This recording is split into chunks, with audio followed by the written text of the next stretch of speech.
Hello everyone. In this video, we're going to talk about a common error that Python programmers encounter, the indentation error. If you're new to Python or programming in general, you might be wondering what an indentation error is and how to avoid it. Don't worry, we've got you covered. Let's dive in. So, what is an indentation error? Python uses indentation to define the structure of your code, which means that the spacing of your code is important. A single indentation error can cause your code to fail, even if everything else is correct. Let's take a look at an example. In this example, we're defining a function called myFunction that prints hello world when called. However, we forgot to indent the print statement, which results in an indentation error. When we try to run this code, we get the following error message. This error message is telling us that Python was expecting an indented block of code after the def statement, but it didn't find one.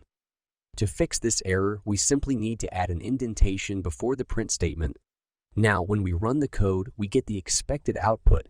In conclusion, indentation errors are a common mistake in Python programming. Remember to pay attention to the spacing of your code and use consistent indentation throughout your program. If you do encounter an indentation error, don't panic. Just take a look at the line number and make sure that you've indented everything correctly. Thanks for watching. Please don't forget to subscribe Recode Guru channel for more coding tutorials. I wish everyone happy coding.